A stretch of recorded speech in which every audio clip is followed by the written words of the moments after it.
John Moore with me now to discuss the prospects of Designs of Rome in the Shima Classic. You think the world of this horse, and this is a chance for him to prove just how good he is on the international stage. Very, very true. Dubai was always on the, one of the programs that I had set for him, and the owner was very keen to come, and so that made it very easy to plan. And his lead-up races, winning the Invitation Cup, he's won the Gold Cup, he's also won a high handicap, showed great fortitude in getting up in the last stride and winning that. He's the right horse to have here. But this is no mean race when you look at the opposition, so this is the ideal opportunity to prove just how good you believe he is. Exactly right. This is, so I'm told by all the scribes here, the best race of the evening. You've got some serious talent in this race from all parts of the world, and it won't be easy, and it will be a battle of tactics because we're expecting a very slow pace.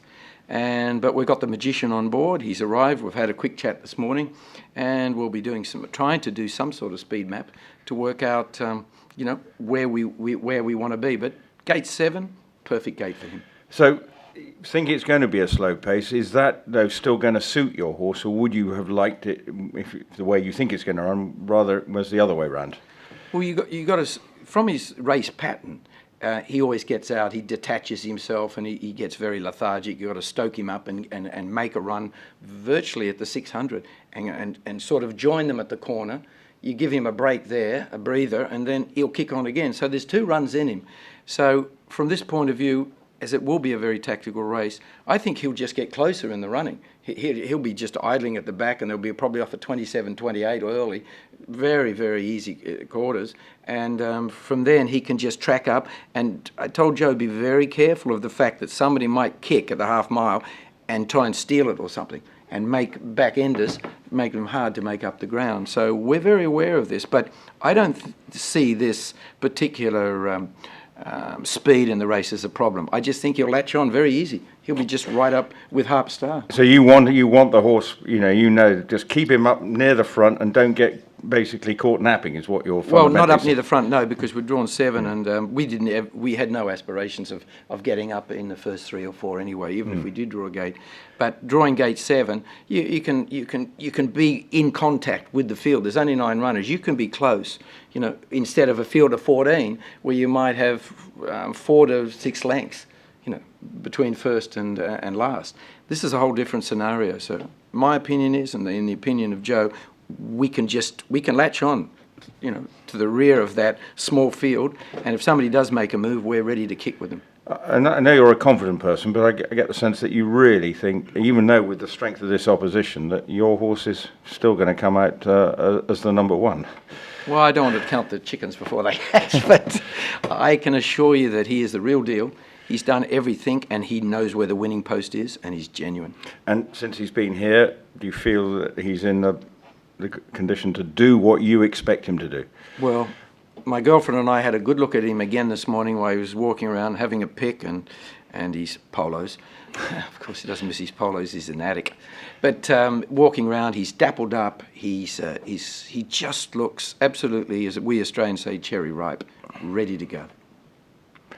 Sounds very good. And because, of course, last year, great fond memories of the meeting, so you wouldn't mind winning in back-to-back World Cup meetings. Well, this is every trainer's dream, to come here and participate on the big stage. And I believe we bought the right horse, and we'll continue to bring the right horses. And quickly, just accessing, I know they're not your horse, but I know you will know them, but there's a very strong and decent Hong Kong challenge across the board, particularly in the sprint races. How do you assess their prospects? Well, one Hong Kong horse, I won't say which one, could have gone to the 1200, Shaheen, but decided because of their surface not being a bit of an unknown to Hong Kong horses, that particular horse has gone to the 1000. And for that reason, you've got to have some reservations about being a bit on the short side. But overall, I see Lucky 9 being, he might be a little long in the tooth now, but boy, he knows where the winning post is, and I think if he can get through the dirt and the kickback and so forth, I think he'll be a force to reckon with. You've got Penophobia in the 1000, whether it's a bit on the short side, but he's also the real deal. and you've got Designs on Rome. So I think there's 3 horses out there that have live chances. Okay. Any questions? Yeah. Just about the tactics in the Shima. Yes. Obviously, the likes of Main Sequence, Half Star, they're going to all want to be played led. Yes. I mean, have you spoken to the Magic Man about how he views his main rivals and where he wants to be in relation to those horses and where they're going to be played? Okay, well, he's only just arrived this morning, and we sat down and had a quick breakfast together. But we'll put him with someone who can just sort of do the speed map, what the scenarios might be, and to be aware of changing patterns in the race.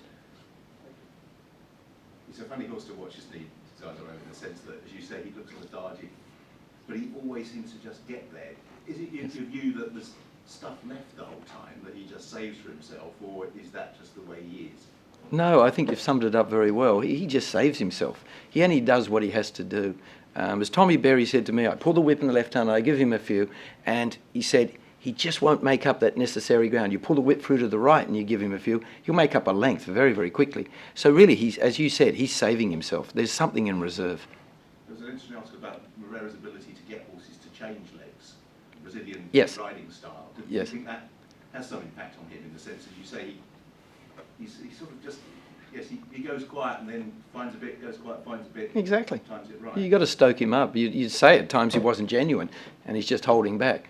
But he knows what he's got to do, and Joe really gets the best out of him. And as you said, get him on the right leg going anti-clockwise. And he's going round every morning. I didn't put him on the dirt because it's quite an unknown surface for our horses to train on. So for that point of view, putting him on the turf every morning, he's enjoyed every minute of it. And the riding boy or the work rider that rides him had said, no, he changed legs really well, this morning especially. And just finally on that wider Hong Kong issue for the dirt surface, Sha-Tin's always had a sort of high sand content itself. Is there any views from those that have been here as to how the Hong Kong horses that are encountering for the first time very few top class races in Sha-Tin on that surface, but how it equates to the surface we're seeing here? This is much deeper. I've had a little walk on it and I know I've been told their race meetings, they put water on it after each race, don't they? That must be just to harden it up a bit. The beach effect, where the water comes in and goes out, you like to walk in that area, not well up on the beach. That same effect. Hong Kong, no, unless we get a lot of rain. Our curator there does a fabulous job, and our dirt is, I think, one of the best on the planet, and I've seen a lot of dirt tracks. This is the biggest test, John? Excuse me, biggest test, For Designs on Rome, yeah. This race. this race, yes. Yeah. But this is what it's all about. Like, people look at the form, the bare form, and see where he's only tried it once, but he will get it. Well, the way he is, and he's so laid back, if you've just said, he just goes in patches when he races, I don't see him any problem getting 2400. Not at all. And the speed they're going to go, it probably won't be runners at 2400. It'll probably be runners at 2002 or something.